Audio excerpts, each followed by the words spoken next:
आज बहुजन संघटक या फेसबुक पेजवर माता रमाई जयंतीनिमित्त विशेष रमाई जयंती उत्सव या निमित्ताने विशेष व्याख्यानाचे आयोजन करण्यात आलेले आहे। आजच्या या व्याख्यानामध्ये मी आपणासमोर अष्टपैलू व्यक्तिमत्वाच्या माता रमाई या विषयावर आपणासमोर माता रमाईचा त्याग, माता रमाईचं कर्तृत्व प्रस्तुत करणार आहे। त्या विषयाकडे जाण्यापूर्वी या जगातील, या धर्तीवरील पहिले वैज्ञानिक तथागत बुद्ध यांना मी अभिवादन करतो। संत कबीर, महात्मा फुले यांच्या विचार तथा कार्यांना सुद्धा अभिवादन करतो। राजे असून सुद्धा लोकशाही पद्धतीने कारभार करणारे छत्रपती शिवाजी महाराज यांच्या विचार तथा कार्यांना सुद्धा त्रिवार अभिवादन करतो। माता जिजाऊ, माता भीमाई, माता रमाई, माता सावित्री यांच्या विचार तथा कार्यांना त्रिवार अभिवादन करतो। ज्या ज्या महामानवांनी, ज्या ज्या संतांनी या देशामध्ये समता प्रस्थापित करण्यासाठी कार्य केले, त्यांच्या विचार तथा कार्यांना सुद्धा त्रिवार अभिवादन। या समस्त महामानवांच्या विचार तथा कार्यांना या देशामध्ये संविधानाच्या माध्यमातून, विभिन्न सत्याग्रहाच्या माध्यमातून प्रत्यक्ष रुजविण्याचे कार्य करणारे महामानव विश्वरत्न डॉक्टर बाबासाहेब आंबेडकर यांच्या विचार तथा कार्यांना सुद्धा त्रिवार अभिवादन करतो। आणि ज्यांच्या माध्यमातून हे बहुजन संघटक पेज कार्यरत आहे, जवळपास 2 वर्षापासून या पद्धतीने महाराष्ट्रातच नव्हे तर संपूर्ण देशामध्ये ही प्रबोधनाची चळवळ निरंतर सुरू आहे, ते या पेजचे प्रमुख प्रवर्तक सर्वजित बनसोडे साहेब आणि माझे परम स्नेही राहुलजी खांडेकर साहेब, सौरभ गानार आणि हर्ष थूल यांचे मी विशेष आभार मानतो की त्यांच्या माध्यमातून मला या पेजवर आपल्याशी संवाद साधण्याची संधी मिळत आहे। त्याचबरोबर या पेजवर जो माझा आवाज, माझा संदेश आपणापर्यंत पोहोचत आहे, ते सर्व प्रेक्षक बंधू आणि भगिनी यांना सुद्धा मी सप्रेम जय भीम करतो। त्यांचं या फेसबुक पेजवर विशेषतः माझ्या माध्यमातून मी सहर्ष स्वागत करतो। या प्रसंगी मी आपणासमोर प्रस्तुत करणार आहे अष्टपैलू व्यक्तिमत्वाच्या माता रमाई। माता रमाईचे व्यक्तिमत्व हे त्यागाचे प्रतीक आहे। माता रमाईंनी एकाच वेळी दुःख आणि सहनशीलता या माध्यमातून या जीवनाची वाटचाल केलेली आहे। म्हणून माता रमाईचा त्याग, माता रमाईचं जीवन संघर्ष आणि त्या संघर्षामधूनच डॉक्टर बाबासाहेब आंबेडकरांना अतिशय मोठ्या प्रमाणात नव्हे तर बाबासाहेबांनी जी चळवळ उभी केली, निरंतरपणे कार्य केले, त्या कार्याबद्दल माता रमाईचा अतिशय महत्त्वपूर्ण सहभाग आहे। माता रमाईने केलेले योगदान, माता रमाईने डॉक्टर बाबासाहेब आंबेडकरांना केलेले सहकार्य हे अतुलनीय स्वरूपाचे आहे। त्यांच्या कार्याचं, त्यांच्या त्यागाचं, त्यांच्या सहनशीलतेचं वर्णन आपल्याला शब्दामध्ये मांडता येणार नाही। तरी सुद्धा व्यक्ती म्हटल्यानंतर व्यक्तीच्या विभिन्न पैलू असतात।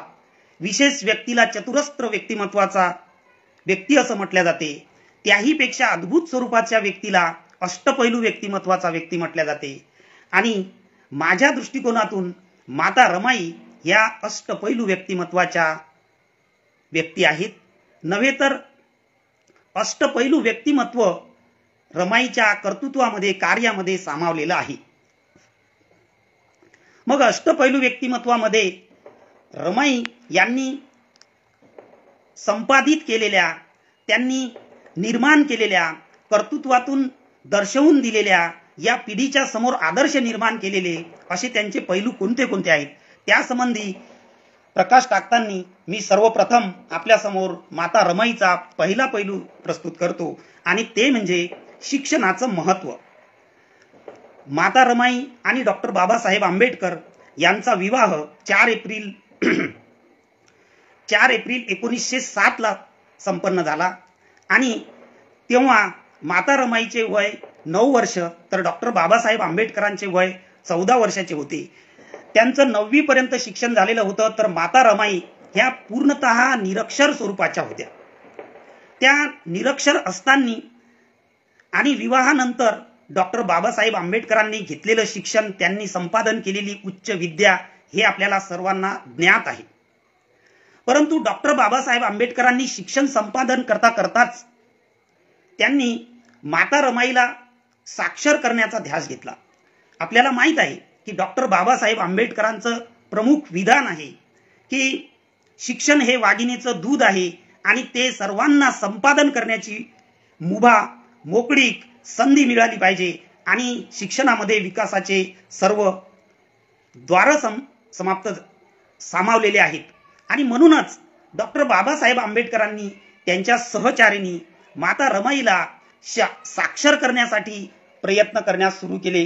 तेव्हा डॉक्टर बाबासाहेब आंबेडकर म्हणतात, रामू तू सुद्धा शिक्षण घेतलं पाहिजे. तेव्हा रमाई म्हणतात, मी शिकून काय करणार, तुम्ही खूप शिक्षण घ्या, मोठे साहेब व्हा, अशा माझ्या सदिच्छा तुमच्या पाठीशी आहेत.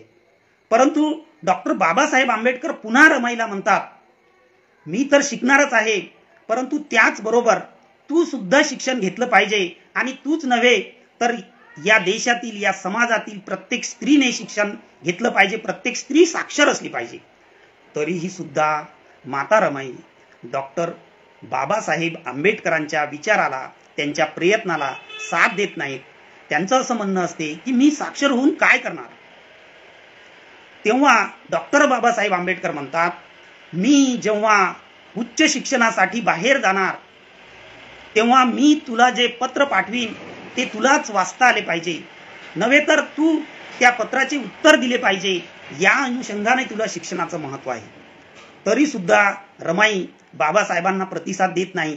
तेव्हा डॉक्टर बाबासाहेब आंबेडकर म्हणतात, शिक्षण हे अतिशय महत्वाचं आहे आणि या देशामध्ये महिलांना शिक्षण देण्यासाठी महात्मा ज्योतिराव फुले आणि सावित्रीबाई फुले यांनी घेतलेल्या अथक परिश्रमाचा, त्यांनी केलेल्या विभिन्न कार्याचा संपूर्ण अहवाल माता रमाईला अतिशय सविस्तर पद्धतीने डॉक्टर बाबासाहेब आंबेडकर मांडतात. डॉक्टर बाबासाहेब आंबेडकरांनी मांडलेला सावित्रीबाई फुलेचा कार्याचा त्याग, त्यांनी केलेलं कर्तृत्व माता रमाईला अगदी सविस्तर सांगतात. आणि माता रमाई आणि त्यांच्या कार्यातून प्रभावित होऊन डॉक्टर बाबासाहेब आंबेडकरांना स्वतः साक्षर होण्याच्या बद्दल, स्वतः शिक्षण होण्याच्या बद्दल संमती देतात. आणि तेव्हापासून मग डॉक्टर बाबासाहेब आंबेडकर माता रमाईला साक्षर करण्याचा प्रयत्न करतात. तर माता रमाई सुद्धा साक्षर होण्याचा ध्यास घेतो आणि माता रमाई असा संकल्प करते की सांसारिक जीवनाबरोबरच आपण सुद्धा साक्षर झालं पाहिजे. कारण की स्त्रियांच्या शिक्षणासाठी महात्मा ज्योतिबा फुले, सावित्रीबाई फुले यांनी केलेले प्रयत्न, त्याचबरोबर आपले पती आपल्याला शिक्षण देण्यासाठी करत असलेले आटोकाट प्रयत्न, म्हणून मग स्वतःची सत्सद विवेक बुद्धी जागृत करून माता रमाईने शिक्षणाचा ध्यास घेतला. आणि तेवढ्याच तन्मयतेने भीमरावांनी त्यांच्या सहचारिणी रमाईला शिक्षण देण्यासाठी प्रयत्न केले, रमाईला साक्षर केले. कौटुंबिक जबाबदाऱ्या सांभाळून, त्याचप्रमाणे अभ्यासाचा, पुस्तकाचा वेळ असलेल्या डॉक्टर बाबासाहेब आंबेडकरांचा ध्यास सांभाळून, त्यांचा अभ्यासाचा वेळ सांभाळून माता रमाईने यामध्ये समन्वय साधला आणि त्या माध्यमातून त्यांनी हे शिक्षणाचं कार्य तडीस नेलेलं आहे. म्हणजेच माता रमाई यांनी स्वतःची सत्सद विवेक बुद्धी जागृत करून स्वतः शिक्षण घेतलेलं आहे. म्हणजेच माता रमाईचे जे काही गुणधर्म आहेत, वैशिष्ट्ये आहेत, अष्टपैलू व्यक्तिमत्व आहे, त्यामधला महत्वपूर्ण पैलू म्हणजेच शिक्षणाचं महत्व जाणणे. माता रमाईने स्वतः शिक्षणाचे महत्व जाणले, शिक्षणाचे महत्व ओळखले आणि त्यानंतर त्यांनी साक्षर होण्याचा प्रयत्न केला. आणि जेव्हा बाबासाहेब आंबेडकर खऱ्या अर्थाने विदेशात गेले तेव्हा माता रमाई स्वतः त्यांना पत्र लिहून पाठवतात, त्यांच्याबद्दलची भावना व्यक्त करतात. हा माता रमाईच्या व्यक्तिमत्वाचा स्वतंत्र पैलू आहे की त्यांनी शिक्षणाबद्दलचं महत्त्व जाणून स्वतः त्या साक्षर झालेले आहेत। या साक्षरतेच्या पैलू बरोबरच रमाई ह्या सहनशील आहेत। माता रमाईने दुःखाचा त्यागाचा जो सामना केलेला आहे तो सहनशीलतेने केलेला आहे। पहा, माता रमाई या अगदी लहान असताना त्यांचे आई आणि वडील यांचा मृत्यू झालेला आहे आणि त्यांच्या मृत्यूनंतर त्यांचं पालन पोषण त्यांचे काका आणि मामा यांनी मुंबईमध्ये केलेलं आहे आणि त्यांचा विवाह डॉक्टर बाबासाहेब आंबेडकर यांच्याशी झाल्यानंतर डॉक्टर बाबासाहेब आंबेडकर विदेशात गेल्यानंतर माता रमाईने अतिशय सहनशीलतेच्या गुणधर्माचा प्रत्यय दिलेला आहे। स्वतः संसाराच्या जबाबदाऱ्या सांभाळून संसारामध्ये येणाऱ्या आर्थिक अडचणीची विवंचनेचा सामना करून त्यांनी भीमरावांना या संबंधी यातना न करता किंवा दुःखनी भरलेलं पत्र न पाठवता अतिशय सहनशीलतेने दुःखाचा सामना केलेला आहे। आपलं हृदय पिळवटून जाईल अशा प्रकारचं एक प्रसंग त्यांच्या जीवनामधला आणि तो म्हणजे की जेव्हा डॉक्टर बाबासाहेब आंबेडकर अमेरिकेला होते तेव्हा त्यांचा पुत्र रमेश यांचा मृत्यू झाला, परंतु ही मृत्यूची बातमी सुद्धा त्याचबरोबर रमेशच्या आजाराची बातमी सुद्धा माता रमाईने अतिशय सहनशीलतेने शांततेने डॉक्टर बाबासाहेब आंबेडकरांना शांततेने पाठवलेली आहे। म्हणजेच स्वतः दुःखाची सहनशीलता माता रमाईने सहन केलेली आहे आणि डॉक्टर बाबासाहेब आंबेडकरांना त्यांच्या अभ्यासामध्ये कोणत्याही प्रकारचा व्यत्यय येऊ नये, त्यांचं कार्य निरंतर सुरू राहावं अशा प्रकारची सहनशीलता माता रमाईने धारण केलेली आहे। त्याचबरोबर कुटुंबातील येणाऱ्या जबाबदाऱ्यांचा सामना सुद्धा माता रमाईने अतिशय धैर्याने सहनशीलतेने केलेला आहे। हा प्रसंग डॉक्टर बाबासाहेब आंबेडकर अमेरिकेला असताना, त्यानंतर डॉक्टर बाबासाहेब आंबेडकर लंडनला उच्च शिक्षणासाठी गेले तेव्हा सुद्धा याही पेक्षा अतिशय भयंकर स्वरूपाचे आर्थिक आणि कुटुंबातील दुःखाचे प्रसंग माता रमाईवर उद्भवलेले आहेत।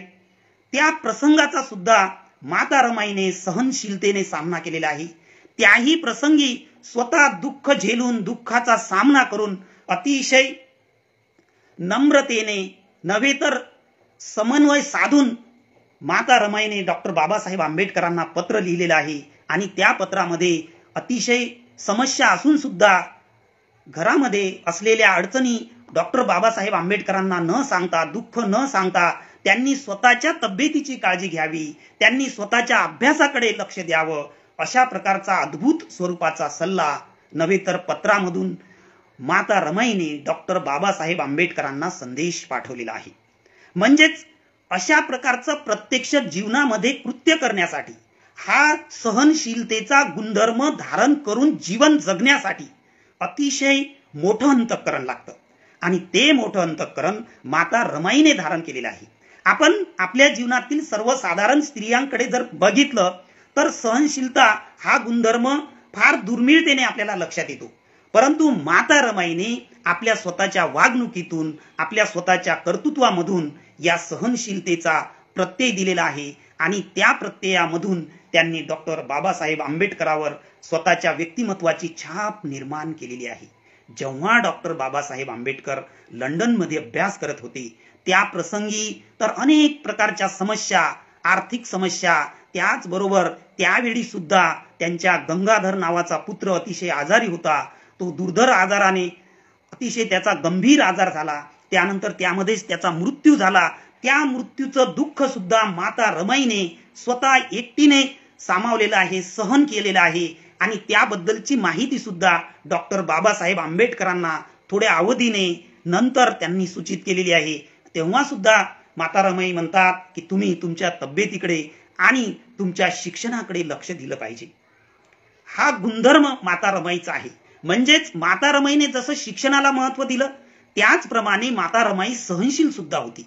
माता रमाई जशी सहनशील होती तशीच माता रमाई निर्भय सुद्धा होती। डॉक्टर बाबासाहेब आंबेडकरांचं कार्य, डॉक्टर बाबासाहेब आंबेडकरांची चळवळ म्हणजेच तत्कालीन समाज व्यवस्थेच्या परंपरेच्या रूढीच्या विरुद्ध असलेली चळवळ, ही स्वातंत्र्याची, समतेची, माणसाला माणूसपण प्रदान करून देणारी जरी चळवळ असली तरी या देशातील सनातन्यांच्या रूढीच्या त्यांच्या इच्छेच्या विरुद्ध स्वरूपाची चळवळ होती. आणि म्हणूनच मग ती चळवळी राबवणे म्हणजेच स्वतःच्या जीवितवाला धोका निर्माण करण्याची चळवळ होती. अशा प्रकारचा या त्यांच्या कार्याचा आपल्याला उलगडा करता येईल. मग निर्भयता रमाईने कशी धारण केली पहा. या प्रसंगी काही डॉक्टर बाबासाहेब आंबेडकरांच्या चळवळीचा आपल्याला दाखला देता येईल. जेव्हा डॉक्टर बाबासाहेब आंबेडकरांनी चौदार तळ्याचा सत्याग्रह राबविला त्यावेळी डॉक्टर बाबासाहेब आंबेडकर रायगडावर शिवाजी महाराजांना मुजरा करण्यासाठी गेले होते. त्या प्रसंगी डॉक्टर बाबासाहेब आंबेडकरांच्या हत्येचा कट रचण्यात आला होता आणि त्या संबंधीची इत्थंभूत बातमी डॉक्टर बाबासाहेब आंबेडकर मुंबईला पोहोचण्यापूर्वी माता रमाईपर्यंत पोहोचली होती. मग माता रमाईच्या हृदयावर मनावर काय प्रसंग निर्माण झाला असेल. दुसऱ्या प्रसंगी जेव्हा नाशिक काळाराम मंदिर प्रवेशाचा सत्याग्रह होता तेव्हा डॉक्टर बाबासाहेब आंबेडकर आणि त्यांच्या सत्याग्रहीवर हमला करण्यात आला होता. याही पेक्षा अतिशय भयंकर स्वरूपाची घटना म्हणजे जेव्हा पुणे कराराचा प्रसंग उद्भवला आणि पुणे करार होण्याच्या पूर्वी डॉक्टर आंबेडकर आणि महात्मा गांधी यांच्यामध्ये संघर्ष निर्माण झाला. त्या प्रसंगी कोण हे डॉक्टर आंबेडकर आणि ते महात्मा गांधीच्या विरुद्ध का जात आहेत. ते समतेसाठी अस्पृश्यांच्या मूलभूत हक्कासाठी जरी जात असतील तरी महात्मा गांधींना पाठिंबा देणाऱ्या विचारकांकडून डॉक्टर बाबासाहेब आंबेडकरांना अनेक त्यांचा जीव मारण्यात येईल, त्यांचे जीवित्व संपविण्यात येईल अशा प्रकारचे धमकी भरलेले अनेक शेकडो पत्र डॉक्टर बाबासाहेब आंबेडकरांना येत होते. असे अनेक प्रसंग बाबासाहेबांच्या जीवनामध्ये उद्भवले. अशा प्रसंगी माता रमाईच्या हृदयाचे अगदी तुकडे तुकडे होत असतील परंतु तरी सुद्धा त्यांनी निर्भयता म्हणण्याचा मुद्दा म्हणजे अशा प्रकारचा की त्यांनी त्यांच्या जीवनामध्ये कधीही डॉक्टर बाबासाहेब आंबेडकरांना कोणत्याही प्रकारच्या चळवळीपासून अलिप्त राहण्याबद्दल किंवा चळवळ सत्याग्रह न करण्याबद्दल या शोषित पीडितांच्या उद्धाराचं कार्य न करण्याबद्दल कधीही म्हटल्याचं कुठंही नमूद नाही. म्हणजेच माता रमाई यांचा जीव की प्राण म्हणजेच डॉक्टर बाबासाहेब आंबेडकर. त्याचबरोबर माता रमाई यांना हे सुद्धा माहित होतं की डॉक्टर बाबासाहेब आंबेडकर जे कार्य करीत आहेत ते बहुजन हिताय, बहुजन सुखाय, सर्व समाजाच्या उद्धाराचे कार्य करीत आहेत. म्हणून त्यांना आपण सहकार्य केलंच पाहिजे आणि त्यांना यांच्या कार्यामध्ये कोणत्याही प्रकारचा अडथळा आणला नाही पाहिजे. म्हणजेच माता रमाईने डॉक्टर बाबासाहेब आंबेडकरांना पाठिंबा देण्यासाठी, त्यांच्या सत्याग्रहांना, त्यांच्या प्रत्येक कार्याला पाठिंबा देण्यासाठी निर्भयता धारण केली होती. त्यांनी जशा प्रकारे शिक्षणाचं महत्व जाणलं, सहनशीलता धारण केली, त्याचप्रमाणे निर्भयता धारण केली. त्याचबरोबर माता रमाई त्यांच्या संपूर्ण जीवनामध्ये अतिशय स्वाभिमानी स्वरूपाच्या होत्या. स्वाभिमान हा सांगण्यासाठी, बोलण्यासाठी अतिशय महत्वाचा शब्द, महत्वाची संकल्पना आहे. परंतु याची परीक्षा जेव्हा आपल्यावर आपत्ती येते, जेव्हा तसे प्रसंग निर्माण होतात तेव्हा त्या स्वाभिमानाची परीक्षा होते. माता रमाईच्या स्वाभिमानाबद्दल सांगायचं म्हणजे की जेव्हा डॉक्टर बाबासाहेब आंबेडकर पुन्हा लंडनला उच्च शिक्षणासाठी जुलै 1920 ला गेले त्या प्रसंगी शाहू महाराज स्वतः डॉक्टर बाबासाहेब आंबेडकरांच्या घरी आले आणि डॉक्टर बाबासाहेब आंबेडकरांना ते म्हणतात की साहेब तुम्ही विलायतेला जा आणि तुम्ही वापस येईपर्यंत ही रमाई माझी धाकटी बहीण आहे, तिला मी माहेरी कोल्हापूरला घेऊन जातो. तुम्ही आल्यानंतर मी तिला तुमच्या मुंबईला सुखरूप पोहोचत करतो. परंतु अशा प्रसंगी डॉक्टर बाबासाहेब आंबेडकर संविनयपणे महाराजांच्या त्या सेवाभावी वृत्तीला नकार देतात. त्याचबरोबर माता रमाई सुद्धा म्हणतात की महाराज या आपल्या मेहरबानीची आम्हाला आवश्यकता नाही. तुम्ही व्यक्त केलेल्या भावनेबद्दल, व्यक्त केलेल्या सहानुभूतीबद्दल आम्ही आपले शतशः आभारी आहोत. म्हणजेच माता रमाईचा उतावीळपणा नव्हे तर त्यांचा स्वाभिमानाचा प्रत्यय यामधून येतो. त्याचबरोबर पुढे रमाईच्या जीवनामध्ये बाबासाहेब आंबेडकर लंडनला असताना अतिशय आर्थिक टंचन, पैशाची निर्माण झाली होती. या प्रसंगी डॉक्टर बाबासाहेब आंबेडकरांचे सहकारी माता रमाईला आर्थिक मदत करण्यासाठी पुढे येतात. त्यांची सुद्धा मदत माता रमाई सविनयपणे नाकारते, कारण स्वाभिमान, आणि या स्वाभिमानामुळे माता रमाई त्यांना सविनयपणे नकार देते. परंतु दुसऱ्या बाजूला त्यांच्या घरामध्ये असलेली अडचण, कारण की त्या प्रसंगी रामजी बाबांचं निर्माण यापूर्वीच झालेलं असते 1913ला. त्याचबरोबर त्यांचा धीर आनंदराव यांचं सुद्धा निर्माण झालेलं असते. म्हणून कुटुंबामध्ये कमावतं कोणीही नाही, परंतु कुटुंबामध्ये सदस्यांची आणि ज्यामध्ये सदस्य असणाऱ्यांची संख्या अतिशय व्यापक स्वरूपाची होती. कारण यशवंत, माता रमाई, लक्ष्मीबाई, त्यांचा मुलगा मुकुंद, त्याचबरोबर माता रमाईचे भाऊ शंकर आणि त्यांची बहीण गौरी, एवढे सदस्य असताना, कमावणारं कोणीही नसताना सुद्धा माता रमाईने आपला स्वाभिमान टिकवून ठेवला आणि त्यांनी इतरांकडून मदत स्वीकारली नाही. मग जगायचं कसं? तर माता रमाईने त्यासाठी स्वतः पवित्रा घेतला. आपण सांगतो की माता रमाईने गौऱ्या थापलेल्या आहेत, माता रमाईने शेण जमा केलेलं आहे, माता रमाईने इंधनाची मुळी आणलेली आहे. तर मग ते प्रसंग माता रमाईला या प्रसंगी उद्भवलेले आहेत. परंतु हे काम तिने केले, परंतु हे काम करताना तिने स्वतःचा स्वाभिमान, पतीचा स्वाभिमान, कुटुंबाचा, आंबेडकर घराण्याचा कशा प्रकारे टिकून राहील याची विशेषतः तिने दक्षता घेतलेली आहे. त्याबाबत एक प्रसंग मी तुम्हाला सांगतो की माता रमाई निश्चितपणे गौऱ्या थापत होती.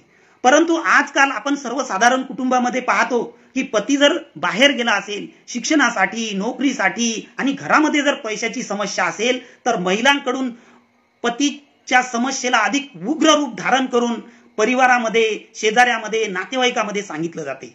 परंतु माता रमाईने तशा प्रकारचा उपाय न करता स्वतः कार्य केलेले आहे, परिश्रम घेतलेले आहे. प्रसंगी माता रमाई स्वतः उपाशी राहिलेली आहे आणि परिवाराचं पालन पोषण केलेलं आहे. माता रमाई सकाळी अगदी प्रकाश पडण्यापूर्वी, म्हणजे ज्याला आपल्याला म्हणता येईल सूर्योदय होण्याच्या पूर्वी निघून जात आणि अतिशय समाजामध्ये जागृती होण्यापूर्वी, इतर लोक रस्त्यावर येण्यापूर्वी त्या वापस येत. म्हणजेच शिक्षण घेण्यासाठी, बॅरिस्टर होण्यासाठी भीमराव रामजी आंबेडकर विदेशात आहेत आणि त्याच्या पत्नीच्या या समाजामध्ये हालअपेष्टा होत आहेत. याची समाजामध्ये गाजावाजा होऊ नये, आपल्या घराण्याचा, आपल्या पतीचा आणि स्वतःचा स्वाभिमान या समाजामध्ये कलुषित होऊ नये, याबद्दल माता रमाईने दक्षता घेतलेली आहे. अशा प्रकारचा अद्भुत स्वरूपाचा स्वाभिमान माता रमाईने जोपासलेला आहे. आपण पाहतो की दैनंदिन जीवन जगत असताना स्त्रिया, पुरुष, आपले मित्र असतात, नातेवाईक असतात, त्यांच्या समोर समाजातील, कुटुंबातील आणि समाजातील नव्हे तर स्वतःच्या जीवनातील अनेक समस्या जाहीर करण्याचा प्रयत्न करीत असतात. पतीची, परिवाराची बदनामी करण्याचा प्रयत्न करत असतात. परंतु माता रमाईकडे पाहिलं तर त्यांच्यावर अतिशय दुःखाचा प्रसंग असताना सुद्धा, म्हणजेच अन्न पाण्याची व्यवस्था नसताना सुद्धा त्यांनी स्वतःच्या स्वाभिमानाला जोपासलेला आहे. महाराजांच्या मदतीला विरोध केलेला आहे, त्यांच्या सहकार्यांच्या मदतीला विरोध केलेला आहे. अशाही प्रसंगी माता रमाईने स्वाभिमानाची जोपासना केलेली आहे. म्हणजेच मला या माध्यमातून हे सांगायचं आहे की आपण माता रमाईचा भूमिका मांडताना, माता रमाईच्या व्यक्तिमत्वाचं प्रदर्शन करताना, माता रमाई म्हणजेच डॉक्टर बाबासाहेब आंबेडकरांची आश्रित, किंवा माता रमाई म्हणजेच केवळ दुःख व्यक्त करणारी एक दुःखी स्त्री, माता रमाई म्हणजेच त्यांना विशेष ज्ञान नसलेली स्त्री. परंतु मी या मुद्द्यांच्या आधारे तुम्हाला स्पष्टपणे, जाहीरपणे सांगतो की माता रमाई ह्या सुद्धा केवळ दुःख व्यक्त करणाऱ्या स्त्री नव्हत्या, तर माता रमाई सुद्धा एक स्वतंत्र व्यक्तिमत्वाची स्त्री होती. त्यांना सुद्धा दुःखावर मात करण्याची हिंमत होती, म्हणूनच त्यांनी निर्भयता धारण केलेली होती. त्यांच्या अंगी उच्च कोटीचा दुःख सहन करून त्यावर मात करण्यात येणारा उच्च कोटीचा स्वाभिमान त्यांनी धारण केलेला होता. म्हणजेच माता रमाई ह्या सर्वसाधारण स्वरूपाच्या स्त्री नसून ते सुद्धा एक दिव्य वलयी स्वरूपाचं व्यक्तिमत्व होतं. कारण त्यांनी स्वतः शिक्षण घेतलेलं आहे, सहनशीलता धारण केलेली आहे, निर्भयता धारण केलेली आहे, स्वाभिमान धारण केलेला आहे. त्याचबरोबर त्यांनी स्वतःच्या कुटुंबामध्ये कौटुंबिक समन्वय साधलेला आहे. डॉक्टर बाबासाहेब आंबेडकर विदेशामध्ये आहेत. डॉक्टर बाबासाहेब आंबेडकर सत्याग्रहाच्या विभिन्न प्रकारच्या कार्यामध्ये मग्न आहेत आणि मग संपूर्ण कुटुंबाची जबाबदारी संपूर्ण कुटुंबाचा भार सांभाळण्याची अंतिम जबाबदारी माता रमाईनं स्वीकारलेली आहे. मग माता रमाईचा दृष्टिकोन कसा, यावर या आंबेडकर कुटुंबातील कौटुंबिक समन्वय अवलंबून आहे. मग हे कौटुंबिक समन्वय माता रमाईने कशा प्रकारे साधलेला आहे पहा. माता रमाई जेव्हा बाबासाहेब विदेशामध्ये असतात, उच्च शिक्षणासाठी कार्य करीत असतात, तेव्हा माता रमाई कुटुंबामध्ये जीवन जगताना त्यांनी त्यांचे धीर आनंदराव यांचा मृत्यू झाला असताना त्यांचा पुतण्या मुकुंदराव, त्याचबरोबर त्यांच्या जाऊबाई लक्ष्मीबाई यांना अगदी स्वतःच्या मुलाप्रमाणे मुकुंदरावांचं पालन पोषण, स्वतःची बहीण मानून लक्ष्मीबाईंचा सहवास किंवा मित्रत्व किंवा त्यांचं सहकार्य, त्यांचं पालन पोषण, त्यांच्या दुःखाकडे लक्ष देण्याची भावना त्यांनी जोपासलेली आहे.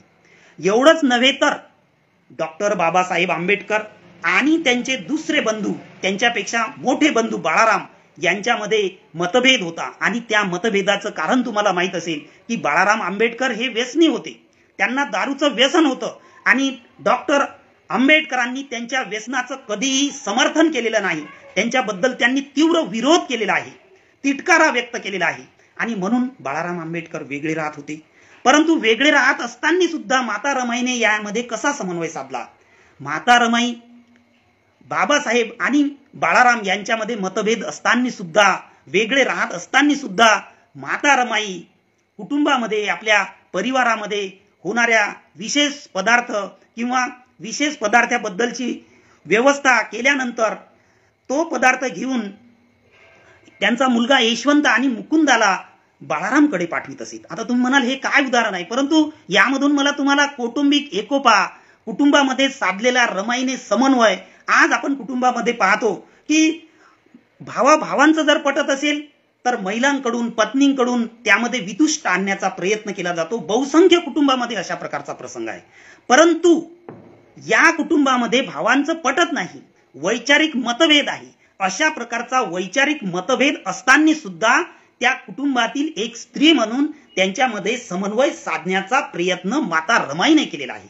आणि मग तुम्हाला म्हटलेलं आहे मी की बाबासाहेबांची अनुमती न घेता माता रमाई विशेष पदार्थ घेऊन मुकुंदराव आणि यशवंतराव यांना ते बाळारामकडे पाठवतात.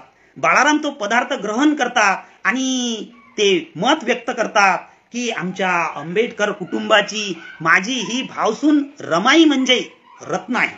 पहा, आपण दैनंदिन जीवनामध्ये जर पाहिलं तर स्त्रियाबद्दल, एका भावाच्या पत्नीबद्दल दुसऱ्या भावाचा दृष्टिकोन कलुषित असतो. त्याचबरोबर भावाच्या पतीबद्दल, पतीच्या भावाबद्दल सुद्धा त्याहीपेक्षा कलुषित स्वरूपाचा दृष्टिकोन असतो. परंतु या प्रसंगी माता रमाईने आंबेडकरांच्या मोठ्या भावाबद्दल साधलेला समन्वय अतिशय उच्च दर्जाचा आहे. परंतु त्याच प्रसंगी बाळाराम सुद्धा म्हणतात की माझी भावसून म्हणजेच या आंबेडकर कुटुंबातील हे रत्न आहे. अशा प्रकारचा समन्वय यांनी म्हणजेच माता रमाईने कुटुंबामध्ये साधलेला आहे. म्हणजेच कुटुंब एकरूप कशा प्रकारे राहील अशा प्रकारचा प्रयत्न माता रमाईने केलेला आहे. त्यांच्या प्रयत्नामधून त्यांनी हे समाजापुढे आदर्श निर्माण केलेला आहे. त्याचबरोबर कौटुंबिक समन्वयाबद्दल पहा, एका प्रसंगी डॉक्टर बाबासाहेब आंबेडकर मत व्यक्त करतात. बाबासाहेबांसंबंधी, माता रमाई संबंधी लिखाण केलेले चांगदेव भवानराव खैरमोडे, की जे डॉक्टर बाबासाहेब आंबेडकरांच्या प्रत्यक्ष संपर्कात होते. बाबासाहेब आंबेडकरांची प्रत्येक चळवळ, अगदी 1920 पासूनची चळवळ त्यांना माहीत आहे. आणि म्हणून मग डॉक्टर बाबासाहेब आंबेडकर कसे जगले, माता रमाईचं जीवन कशा प्रकारचं होतं, त्याचं प्रत्यक्ष वर्णन चांगदेव भवानराव खैरमोडे यांनी केलेलं आहे. आणि मग या कौटुंबिक समन्वयाबद्दल चांगदेव भवानराव खैरमोडे यांच्याशी डॉक्टर बाबासाहेब आंबेडकर ऑफिसमध्ये बसले असताना एकच वाक्य मी तुम्हाला सांगतो की डॉक्टर बाबासाहेब आंबेडकर म्हणतात की या दोघींना मी कधीही भांडल्याचे ऐकले नाही. पहा काय म्हणतात की या दोघींना मी कधीही भांडल्याचे म्हणजे भांडण केल्याचे, वादविवाद झाल्याचे ऐकले नाही, पाहिले नाही असे डॉक्टर बाबासाहेब आंबेडकर म्हणत नाहीत. पाहिले नाही असं का नाहीत म्हणत, कारण की डॉक्टर बाबासाहेब आंबेडकर अधिकाधिक काळ बाहेरच राहत होते, कुटुंबामध्ये राहत नव्हते. म्हणून पाहिलं नाही असं त्यांचं विधान नाही. तर ते म्हणतात की माझ्या यशवंताकडून, माझ्या मुकुंदाकडून, कोणाकडूनही मी माझ्या या परिवारातील माझी पत्नी आणि माझी भावसून, माझ्या भावाची पत्नी, या दोघीमध्ये वाद झाल्याचं मी कधीही ऐकलेलं नाही. म्हणजेच या साध्या विधानामधून डॉक्टर बाबासाहेब आंबेडकरांच्या सहचारिणी, अर्धांगिनी यांनी साधलेला हा कुटुंबातील अद्भुत स्वरूपाचा समन्वय आपल्याला लक्षात येतो. मग हा समन्वय साधतानाच जेव्हा डॉक्टर बाबासाहेब आंबेडकर अगदी व्यथित व्हायचे, विशेषतः 1923ला डॉक्टर बाबासाहेब आंबेडकर भारतामध्ये आले आणि त्यांनी वकिली करण्यासाठी प्रयत्न केले, अन्य नोकरी मिळवण्यासाठी प्रयत्न केले, परंतु त्यांना वकिलीमध्ये किती त्रास झाला, केसेस मिळत नव्हत्या, अस्पृश्य म्हणून काय समस्यांचा सामना करावा लागत होता तेच त्यांना माहीत. आपण याच चांगदेव भवानराव खैरवडे यांच्या शब्दातून ऐकलेलं आहे. मग अशा प्रसंगी जेव्हा डॉक्टर बाबासाहेब आंबेडकर घरी येत आणि उदास होऊन बसत, त्याबद्दलचं एक विधान यशवंत मनोहर यांनी सर्व बाबासाहेबांच्या दुःखाचा आणि रमाईच्या व्यथितपणाचा प्रसंग त्यांनी व्यक्त केलेला आहे. जेव्हा बाबासाहेब दुःखी अंतःकरणाने बसलेले असतात तेव्हा डॉक्टर बाबासाहेब आंबेडकरांना माता रमाई म्हणतात, मी आहे ना कुटुंबाचा सांभाळ करायला, मी या कुटुंबाचं दुःख मनात ठेवीन, या कुटुंबाचं दुःख मी रस्त्यावर आणणार नाही, समाजात दाखवणार नाही, मी गरिबाची लेक आहे, मला दुःख सहन करण्याची, दुःख पेलण्याची सवय आहे, म्हणून हा या परिवाराचा, संसाराचा काटेरी मुकुट मी एक वेळ तुमच्या सहवासात धारण केलेला आहे, तो मी माझ्या मृत्यूपर्यंत कधीही खाली ठेवणार नाही. अशा प्रकारचं विधान डॉक्टर बाबासाहेब आंबेडकरांच्या समक्ष माता रमाईनं केलेलं आहे. आणि मग माता रमाईचे हे विधान आणि त्याचबरोबर डॉक्टर बाबासाहेब आंबेडकरांचा कसा दृष्टिकोन आहे माता रमाईच्या बद्दल. सहस्त्रबुद्धे हे ब्राह्मण सहकारी डॉक्टर बाबासाहेब आंबेडकरांचे एका प्रसंगी डॉक्टर बाबासाहेब आंबेडकरांना स्पष्ट शब्दात म्हणतात की डॉक्टर साहेब, तुमचं पत्नीबद्दल आता अतिशय उदासीन मत आहे, तुम्ही पत्नीबद्दल त्रयस्थ आहात, तुम्ही लक्ष देत नाही. डॉक्टर बाबासाहेब आंबेडकर त्यांच्याकडे गंभीरपणे पाहतात आणि धीर गंभीरपणे म्हणतात, हे तुमचं विधान पूर्ण चुकीचं आहे, कारण मी माझ्या पत्नीवर, मुलावर आणि माझ्या लायब्ररीवर जीवापाड प्रेम करतो, जीव लावतो, माझा जिव्हाळा आहे, परंतु माझं प्रेम व्यक्त करण्याची पद्धती तुमच्यासारखी नाही. म्हणजेच या विधानामध्ये काय रहस्य दडलेलं आहे. डॉक्टर बाबासाहेब आंबेडकर म्हणतात की माझ्या परिवारात जीव आहे, प्राण आहे, परंतु त्याचबरोबर माझा जीव की प्राण ही चळवळ आहे, हा संपूर्ण समाज आहे आणि या समाजासाठी मी झटत आहे आणि या समाजासाठी झटत असल्याचं माझ्या रमाईला माहीत आहे.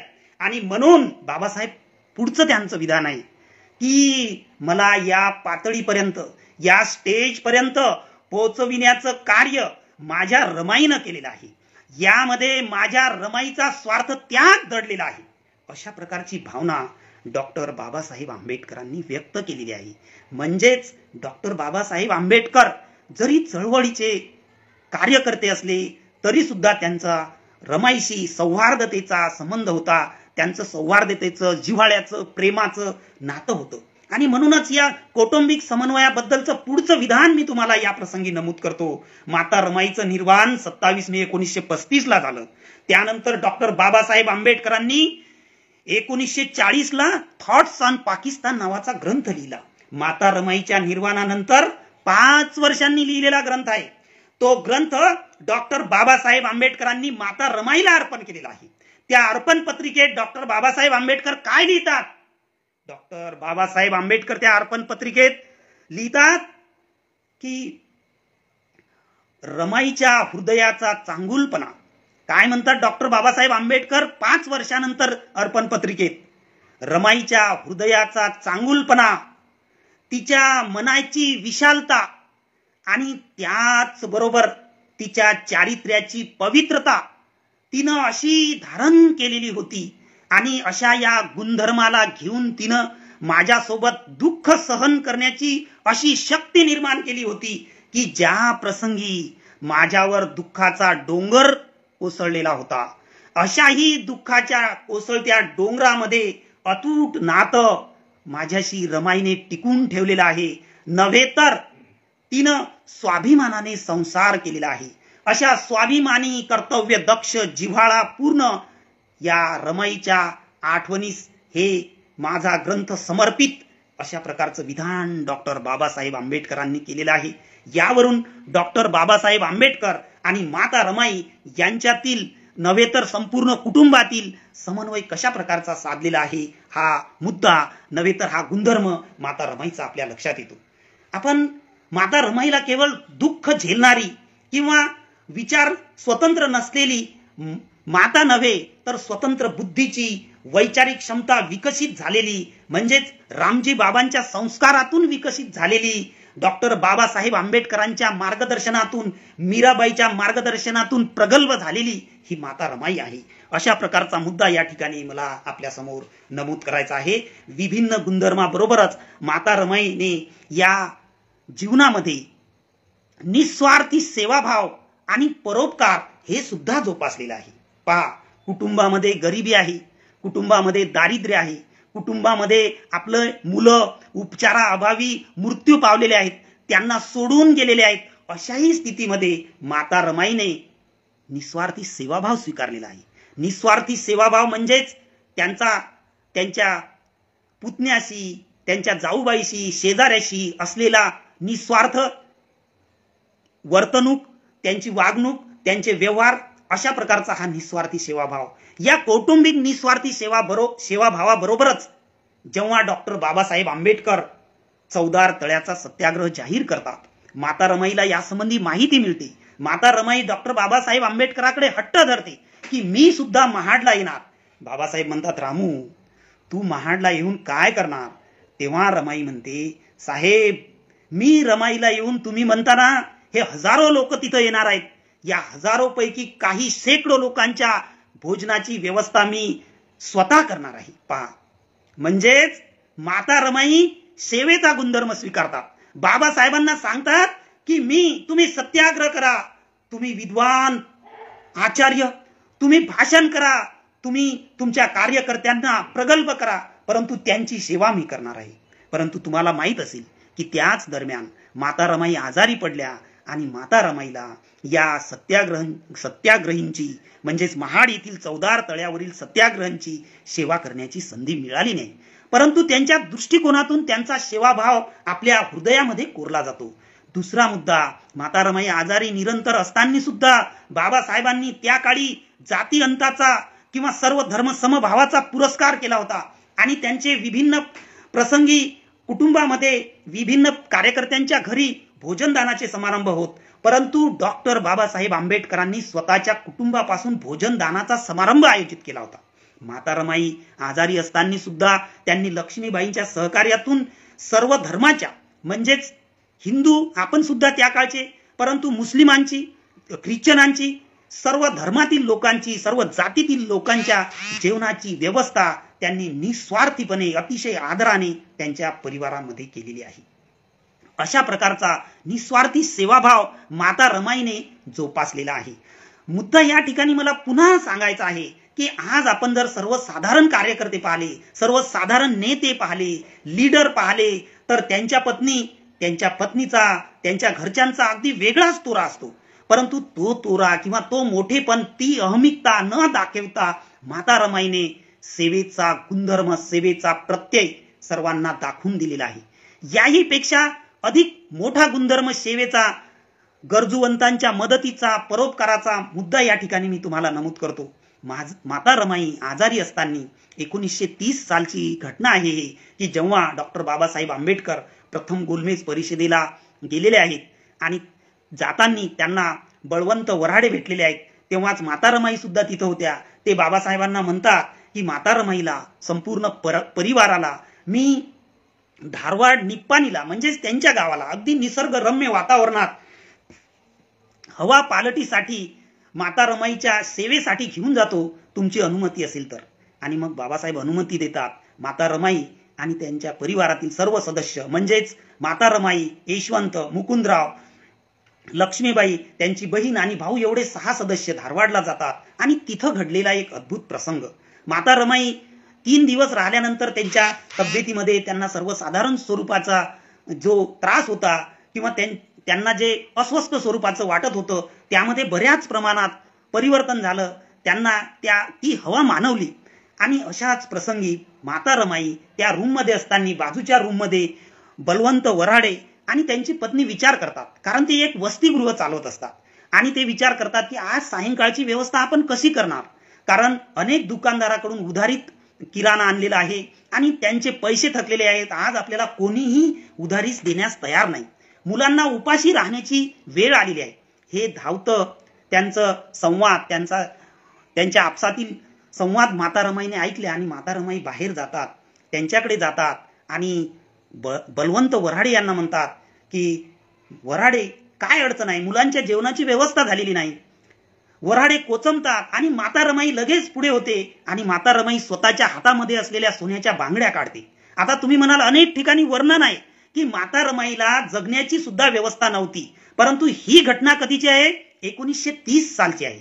डॉक्टर बाबासाहेब आंबेडकरांच्या जीवनामध्ये 1925च्या नंतर बरेचसे अनुकूल दिवस आलेले होते. त्यांनी प्रॅक्टिस, त्यांच्याकडे अनेक माध्यमातून विभिन्न प्रकारचा न्याय मिळवून दिला. अतिशय अल्प दरात लोकांची त्यांनी वकिलीची सेवा केली, तरी सुद्धा त्यांच्याकडे किमान स्वरूपाचा पैसा जमा झाला होता आणि म्हणून मग माता रमाईच्या हातामध्ये तेव्हा सोन्याच्या बांगड्या होत्या आणि माता रमाई ती सोन्याच्या बांगड्या त्यांना काढून देते आणि हे घ्या आणि मुलांच्या भोजनाची व्यवस्था करा, जो तुम्ही उधार किराणा आणलेला आहे तो चुकता करा.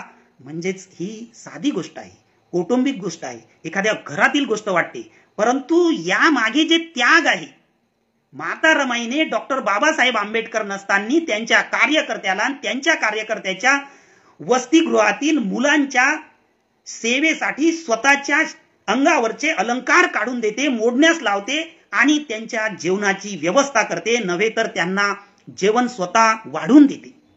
आपण दैनंदिन जीवनामध्ये पाहतो, माझ्या समोर जे लाईव्ह मंडळी आहेत, मित्र मंडळी आहेत, सहकारी आहेत, विद्वान बसलेले आहेत, आपापल्या घरून ऐकत आहेत, की सर्वांना याची माहिती आहे की जर कोणत्याही महिलेला तिच्या अंगावरील अलंकार आपण मागितला तर ती कदापिही देण्यास सहजासहजी तयार होत नाही. आणि मग तो अलंकार जर एखाद्या बाहेरच्या व्यक्तीसाठी, विद्यार्थ्यांच्या सेवेसाठी जर देण्याचं म्हटलं तर ते कदापिही शक्य नाही. परंतु माता रमाईने हा गुणधर्म जोपासलेला आहे. म्हणजेच यामधून आणखी दुसरा मुद्दा माता रमाई बद्दलचा आपल्याला सांगता येईल की गायक लोक जे वर्णन करतात की मला कोणत्याही अलंकाराची आवड नाही, मला सोन्याची आवड नाही, तर माझा पती हाच सोनं आहे, माझा पती हाच हिरा आहे आणि तो हिरा म्हणजे अशा प्रकारचा हिरा की जो समाजाच्या उद्धाराचं काम करत आहे. या वाक्याचा प्रत्यय येतो आपल्याला, या वाक्याची सत्यता पटते, तेही माता रमाईच्या प्रत्यक्ष कृतीतील अंतःकरणातून पटते की माता रमाई ह्या किती मोठ्या अंतःकरणाच्या होत्या, माता रमाई ह्या किती स्वतंत्र बुद्धीच्या, स्वतंत्र व्यक्तिमत्वाच्या असल्याचं आपल्या निदर्शनास येते. हा मुद्दा या ठिकाणी मला आपल्या समोर नमूद करायचा आहे. त्याचबरोबर या सर्व गुणधर्माबरोबरच म्हणजे शिक्षणाच्या असेल, सहनशीलतेच्या असेल, स्वाभिमानाच्या असेल, परोपकाराच्या असेल, कौटुंबिक समन्वयाच्या असेल, त्याचबरोबर माता रमाईंनी वैचारिक समन्वय सुद्धा साधलेला होता. आता पहा, वैचारिक समन्वय हा साहित्यिक शब्द, शास्त्रीय शब्द. माता रमाई फक्त किमान शिकलेली, तर डॉक्टर बाबासाहेब आंबेडकर प्रकांड पंडित, या देशातील विद्वान, या देशातीलच विद्वान नव्हे तर जगातील विद्वान, आणि या विद्वान व्यक्तीसोबत त्यांच्या पत्नी माता रमाई किमान साक्षर असलेल्या आणि त्याच किमान साक्षर महिलेने मी आपणास सांगत आहे की त्यांनी त्यांनी वैचारिक समन्वय साधलेला आहे. आता वैचारिक समन्वय कशा प्रकारे साधलेला आहे पहा, तर माता रमाईंनी ज्याप्रमाणे हा मुद्दा मी तुम्हाला सांगितला की 1930 साली डॉक्टर बाबासाहेब आंबेडकरांच्या परिवारामध्ये किमान सुलभता, किमान आर्थिक पाठबळ निर्माण झालेलं होतं, त्याच प्रसंगी डॉक्टर बाबासाहेब आंबेडकरांकडे माता रमाई एक मागणी करतात की साहेब मला आता तुम्ही एक वेळ पंढरपूरला न्या. मग डॉक्टर बाबासाहेब आंबेडकर काय म्हणतात, ज्या ठिकाणी अस्पृश्यांना स्वाभिमानाने, सन्मानाने दर्शन घेता येत नाही तिथं जाणे अयोग्य. पुन्हा माता रमाई म्हणतात, साहेब मी दुरूनच दर्शन घेईन. पुन्हा विनवणी करतात, साहेब मी दुरूनच दर्शन घेईन, परंतु मला तुम्ही पंढरपूरला घेऊन जा. आणि मग त्याही प्रसंगी पुन्हा डॉक्टर बाबासाहेब आंबेडकर म्हणतात, हे बघ रामू, मी तुझ्यासाठीच नव्हे तर तुझ्या सहभागातून तुझ्या समोर आपल्या या संपूर्ण समाजासाठी, या शोषित पीडित समाजासाठी एक असं पंढरपूर निर्माण करणार आहे, असं एक नवीन पंढरपूर निर्माण करणार आहे की ज्या प्रसंगी तिथं येणाऱ्याला प्रत्येकाला विचार व्यक्त करण्याची, समतेने राहण्याची, समतेने वागण्याची संधी मिळेल आणि त्या पंढरपुरामध्ये कोणत्याही प्रकारचा जातीभेद, मतभेद, मनभेद नसेल, ते पंढरपूर मी निर्माण करणार आहे. आणि मग माता रमाईच्या मनामध्ये सुद्धा डॉक्टर बाबासाहेब आंबेडकरांच्या विचाराबद्दलचा वैचारिक समन्वय त्यांनी साधलेला आहे. माता रमाई त्यांच्या विचाराशी संमत होते आणि त्यांनी जो पंढरपूरला जाण्याचा ध्यास घेतलेला आहे तो ती रद्द करते.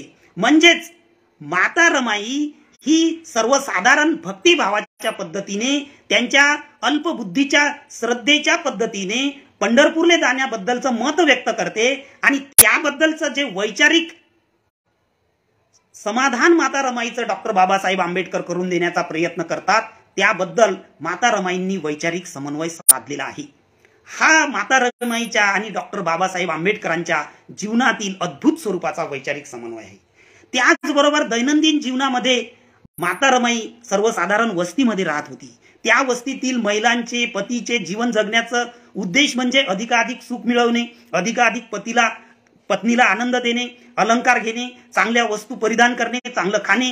परंतु यापैकी काहीही माता रमाईला मिळालेलं नव्हतं. तरी सुद्धा माता रमाईने डॉक्टर बाबासाहेब आंबेडकरांकडे कोणतीही तक्रार केलेली नव्हती. आणि मग यासाठी किती वैचारिकतेची किंवा किती उच्च दर्जाच्या बुद्धिमत्तेची आवश्यकता असते आणि ती बुद्धिमत्ता माता रमाईला लाभलेली होती. आणि म्हणून मी म्हणतो की माता रमाईने डॉक्टर बाबासाहेब आंबेडकरांसोबत वैचारिक समन्वय साधलेला आहे. समाजातील, कुटुंबातील, शेजाऱ्यांच्या त्या गोष्टी न सांगता रमाई डॉक्टर बाबासाहेब आंबेडकरांना एका प्रसंगी म्हणते की साहेब तुम्ही सत्याग्रह करता, साहेब तुम्ही निदर्शने करता, साहेब तुम्ही मोर्चे काढता, परंतु तुम्ही या समाजामध्ये जे लोक व्यसनी आहेत, जे लोक व्यसनाधीन आहेत, दारू पितात, कुटुंबाचा सत्यानाश करतात, मुलांचं, मुलीचं, पत्नीचं नुकसान करतात, याबद्दल तुम्ही काही पवित्रा घेतला पाहिजे. याला सुद्धा वैचारिक समन्वय म्हणतात. याला बुद्धी लागते, याला व्यापक दृष्टिकोन लागते, याला सुद्धा समाजसेवेची आस लागते. आणि ती समाजसेवेची आस माता रमाईच्या मनामध्ये होती आणि म्हणून त्यांनी डॉक्टर बाबासाहेब आंबेडकरांकडे म्हटलेलं आहे की तुम्ही या व्यसनाधीन लोकांच्या बद्दल सुद्धा पवित्रा घेतला पाहिजे. अशा प्रकारे माता रमाईने डॉक्टर बाबासाहेब आंबेडकरांशी वैचारिक समन्वय साधलेला आहे. या विभिन्न पैलूच्या माध्यमातून आपण म्हणू शकतो किंवा मी आपणासमोर सिद्ध करण्याचा प्रयत्न केलेला आहे की माता रमाईचं व्यक्तिमत्व हे आश्रित स्वरूपाचं नाही किंवा भित्र्या स्वरूपाचं नाही किंवा दुःखाच्या बद्दल भीती निर्माण होणार नाही, तर निर्भय स्वरूपाचं आहे. त्याचबरोबर त्यांच्या अंगी विशेष स्वरूपाचे गुण आहेत आणि त्यामुळेच त्यांनी एकट्यांनीच या दुःखाचा सामना केलेला आहे. अशा प्रकारचं माता रमाईचं अतिशय दुःखानं भरलेलं असून सुद्धा त्यांनी त्या दुःखाबरोबरच त्यांच्या व्यक्तिमत्वामध्ये खंबीरतेचा गुणधर्म सुद्धा असल्याचं आपल्या निदर्शनास येते. आणि म्हणून या सर्व गुणाबरोबरच म्हणजेच या अष्टपैलू व्यक्तिमत्वाबरोबरच माता रमाईचं व्यक्तिमत्व हे दिव्यवलयी स्वरूपाचं आहे. दिव्यवलयी स्वरूपाचं आहे कारण माता रमाईंनी या सर्व गुणधर्माबरोबरच दिव्यवलयी स्वरूपाचं रूप धारण केलेलं आहे. या दिव्यवलयी गुणधर्माबरोबरच माता रमाईंनी स्वतःच्या पतीबद्दल दुसरा एक गुणधर्म मी तुम्हाला सांगतो. स्वतःच्या पतीबद्दल नादारीत आणि दुःखामध्येही पतीबद्दलचा जिव्हाळा त्यांनी जोपासलेला आहे. आता पतीबद्दलचा जिव्हाळा किंवा पत्नीबद्दलचा जिव्हाळा ही नव्यानं सांगण्याची किंवा माझ्या तोडून सांगण्याची गरज नाही. हे सांसारिक जीवनाची पद्धती आहे. परंतु या जिव्हाळ्याला अनेक मर्यादा असतात आणि या जिव्हाळ्याची सुद्धा परीक्षा होत असते. आणि जेव्हा कुटुंबामध्ये विवंचना येतात, दुःख येतात, नाराजी येते, समस्या येतात, तेव्हा पतीबद्दलची स्पष्ट नाराजी निर्माण होते. परंतु माता रमाईने जीवनामध्ये, कुटुंबामध्ये दुःख, समस्या येत असताना सुद्धा भीमरावाच्या बद्दलचे जिव्हाळ्याचं जोपासना केलेली आहे. मग आता पहा जिव्हाळा त्यांनी कसा जोपासलेला आहे. त्यांनी दुःख सहन केलेलं आहे, यातना सहन केलेले आहे, गोरा थापलेले आहेत, सेन जमा केलेले आहे, मोलमजुरी केलेली आहे आणि संसार केलेला आहे. परंतु याच बरोबर जेव्हा दुसऱ्या प्रसंगी म्हणजेच 1923ला डॉक्टर बाबासाहेब आंबेडकर भारतामध्ये येतात, तेव्हा परिवारामध्ये आनंद, समाजामध्ये आनंद. कारण की जेव्हा 20ला डॉक्टर बाबासाहेब आंबेडकर गेलेले होते तर तेव्हा ते नेता झालेले होते. कारण 20ला डॉक्टर आंबेडकरांनी मूकनायक पत्रक सुरू केलेलं आहे, नागपूरला त्यांनी परिषद घेतलेली आहे, माणगाव परिषद घेतलेली आहे, आणखी बरेचसे कामं त्यांनी केलेली आहेत. म्हणून डॉक्टर बाबासाहेब आंबेडकर नेता आणि ते 23ला येणार म्हणजे परिवाराबरोबरच कार्यकर्त्यामध्ये आनंद. आणि त्यावेळी डॉक्टर बाबासाहेब आंबेडकरांचे ज्येष्ठ बंधू बाळाराम कुटुंबाला मदत करण्यासाठी येतात. रमाईच्या हालपेष्टा पाहून ते येतात आणि मदत करतात, यांच्या सोबत राहतात. आणि मग बाबासाहेब येणार, कार्यकर्त्यासमोर आपल्याला भेटावं लागणार, म्हणून मग बाळाराम काय करतात तर रमाईकडे संपूर्ण परिवारातील व्यक्तींसाठी नवीन कपडे घेण्यासाठी पैसे देतात. मग माता रमाई सर्वांना कपडे घेते, म्हणजेच त्यांच्या जाऊबाई लक्ष्मीबाई, त्यांचा पुतण्या मुकुंदा, स्वतःचा पुत्र यशवंता यांच्याबद्दल नवीन वस्त्र घेतात. परंतु स्वतःच्या बद्दल काहीही घेत नाहीत. पहा, एका बाजूला यातना आहेत, कपडे फाटलेले आहेत, हीन स्वरूपाची परिस्थिती आहे आणि विदेशातून पती येणार आहे, तरी सुद्धा माता रमाईला पैसे दिलेले असताना सुद्धा माता रमाई स्वतःसाठी नवीन कपडे घेत नाही. तर काय करते, विदेशातून येणाऱ्या पतीसाठी एक धोतर जोडी खरेदी करते स्वतःच्या कपड्याच्या पैशातून. त्याचबरोबर आपला पती नाही डायनिंग टेबलवर पाटावर बसला पाहिजे म्हणून एक पाट खरेदी करते. आणि त्याचबरोबर आपल्या घरात एकही चांगलं वस्त्र नाही, एकही गादी नाही म्हणून नवीन गादी खरेदी करते. म्हणजेच यातना असताना सुद्धा खऱ्या अर्थानं पतीबद्दलचा व्यापक दृष्टिकोन, प्रेमाचा, जिव्हाळ्याचा दृष्टिकोन प्रत्यक्ष कृतीत उतरवण्यासाठी माणसाचं हृदय, माणसाचं अंतःकरण अतिशय मोठं लागते. त्याचं मूल्यमापन शब्दात, कोणत्याही अलंकारिक शब्दामध्ये होऊ शकत नाही असं मला म्हणायचं आहे. म्हणून माता रमाईने नादारीमध्ये, गरिबीमध्ये, संकटग्रस्त परिस्थितीमध्ये सुद्धा पतीबद्दलचा जिव्हाळा टिकून ठेवलेला आहे. त्याचबरोबर माता रमाईने बाबासाहेबांना पत्र लिहिलेलं आहे, परंतु ती कोणत्याही पत्रामधून कुटुंबातील दुःख, कुटुंबातील यातना, कुटुंबातील अडचणी खूपच गंभीर आहेत आणि आम्ही आता कसं करावं या संबंधीच्या समस्या बाबासाहेबांच्या समोर उभ्या न करता तुम्ही तुमच्या तब्येतीची काळजी घ्या, तुम्ही अधिक पुढचा अभ्यास करा असं सांगते. म्हणजेच समस्याग्रस्त परिस्थितीमध्ये सुद्धा माता रमाईने डॉक्टर बाबासाहेबांच्या हिताकडे, आरोग्याकडे, त्यांच्या उन्नतीकडे लक्ष दिलेलं आहे. एवढंच नव्हे तर मी मगाशी तुम्हाला सांगितलेलं आहे, रमेशच्या मृत्यूची बातमी, गंगाधरच्या मृत्यूची बातमी. आता मी तुम्हाला सांगतो, हृदय हिलावून सोडणाऱ्या, त्यांच्या अतिशय आवडत्या म्हणण्याचं कारण म्हणजेच डॉक्टर बाबासाहेब आंबेडकरांच्या संपर्कात जन्म झालेल्या आणि 2 वर्ष 3 महिन्याच्या राजरत्न पुत्राचा जेव्हा मृत्यू होते तेव्हा रमाईच्या हृदयाचे तुकडे होतात. रमाई दुःखानं विवश होते. डॉक्टर बाबासाहेब आंबेडकरांचं हृदय सुद्धा हेलावून जाते. त्यांच्या दुःखाचं वर्णन आपल्याला कोणत्याही शब्दामध्ये करता येत नाही. बाबासाहेब आंबेडकराला कार्य करण्याचं, समाजाचं नेतृत्व करण्याचं सुचत नाही. बाबासाहेब आंबेडकर अतिशय भावना विवश होतात. अशाही प्रसंगी माता रमाई त्यांच्या दुःखावर मात करून डॉक्टर बाबासाहेब आंबेडकरांना सावरण्याचा प्रयत्न करते. तुम्ही समाजासाठी झटलं पाहिजे. आपला हा परिवार, त्याचबरोबर तुम्हाला या समाजाचा, या शोषित पीडितांच्या उन्नतीचा परिवार आहे, अशा प्रकारचं विधान माता रमाईने जेव्हा राजरत्नाचा मृत्यू झाल्यानंतर काही दिवसातच डॉक्टर बाबासाहेब आंबेडकरांच्या पुढे केलेला आहे. या सर्व गोष्टीमधून रमाईच्या दृष्टिकोनातून आपल्या लक्षात येईल की माता रमाईचं व्यक्तिमत्व हे सर्वसाधारण नव्हेच. माता रमाईचं व्यक्तिमत्व हे शब्दात सामावणारं नव्हेच. माता रमाईचं व्यक्तिमत्व हे दिव्य वलयी स्वरूपाचं आहे. माता रमाईचं व्यक्तिमत्व हे प्रखर सेवेचं, मातृत्वाचं, मातृत्वाच्या पराकाष्ठेचं, मातृत्वाच्या सर्व परीक्षेतून पास होणारं अशा प्रकारचं दिव्य स्वरूपाचं आहे. आणि म्हणून मग बाबासाहेब म्हणतात, बाबासाहेबांच्या मनातील विचारांचं वर्णन यशवंत मनोर करतात. बाबासाहेब म्हणतात की रमाई, जर मला तू सहचारिणी म्हणून मिळाली नसती तर, जर तू माझी सहचारिणी नसतीस तर केवळ संसार सुखासाठी विवाहबद्ध होणाऱ्या स्त्रीने मला केव्हाच सोडून दिलं असतं आणि माझं जीवन ओसाड राहण्यासारखं झालं असतं. माझे सर्व स्वप्न पिघळून गेले असते, माझं जीवन उद्ध्वस्त झालं असतं. मला या समाजासाठी लढण्याची, संघर्ष करण्याची शक्ती मिळाली नसती. म्हणून माझ्या कार्यामध्ये तुझ्या या सहभागाचा, तुझ्या शक्तीचा तेवढाच मोठा वाटा आहे. अशा प्रकारचे विधान डॉक्टर बाबासाहेब आंबेडकर करतात.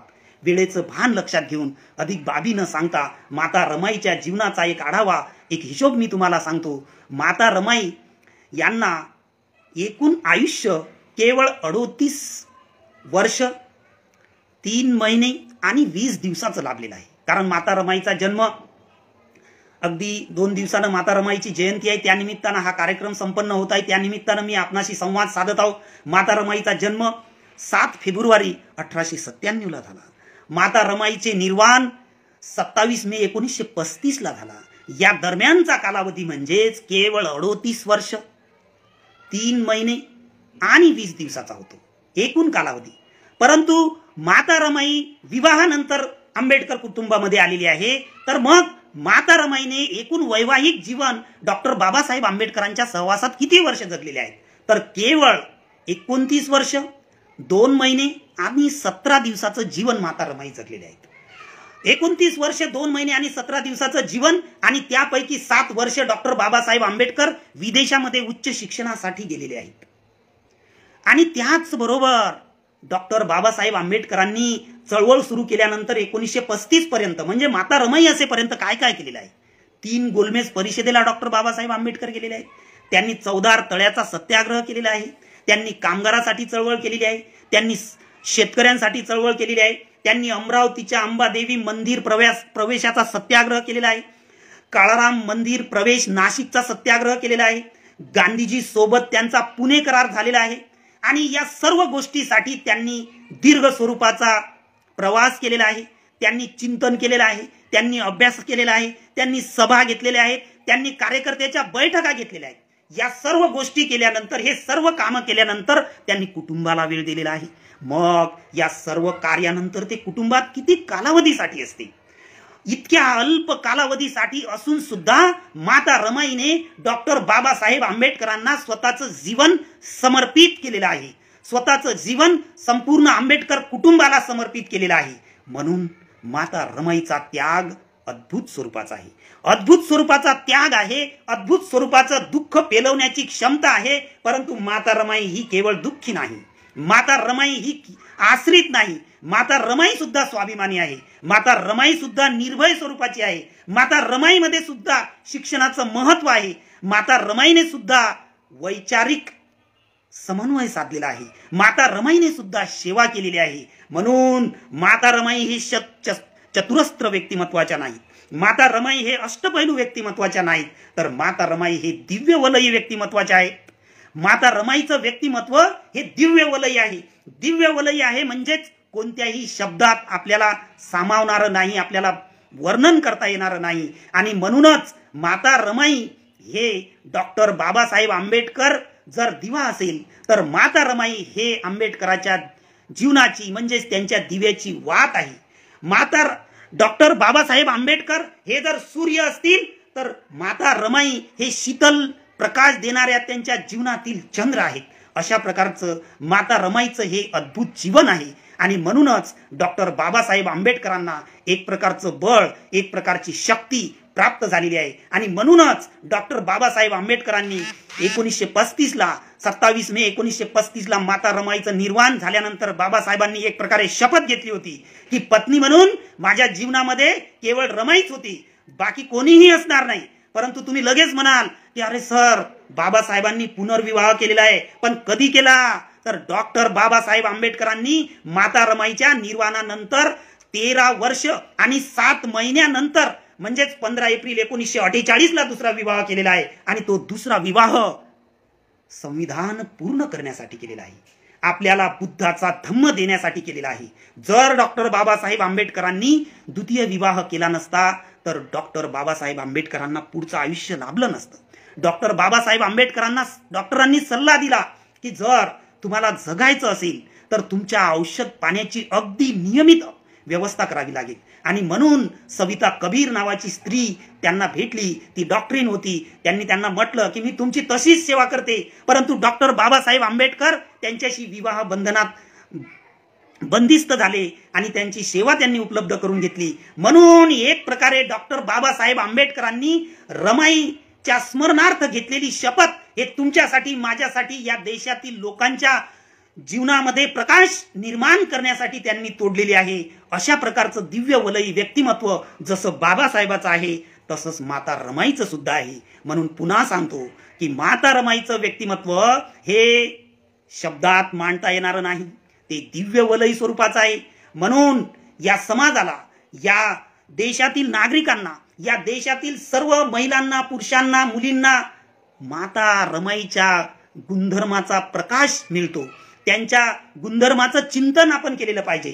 आज समाजामध्ये अतिशय उच्च विद्याभूषित सर्व पद धारण केलेल्या स्त्रिया, मुली आपल्याला दिसतील, परंतु माता रमाईचे सर्वच्या सर्व गुण धारण करणाऱ्या महिला आपल्याला तुरळक दिसतील, नव्हे तर नसल्यासारखं आपल्याला म्हणावं लागेल, अशी स्थिती आहे. म्हणून माता रमाईच्या गुणधर्माचं सतत चिंतन केलं पाहिजे, त्याचा ध्यास घेतला पाहिजे आणि अतिशय शांत माता रमाईला, डॉक्टर बाबासाहेब आंबेडकरांना अभिप्रेत असलेला समाज निर्माण केला पाहिजे.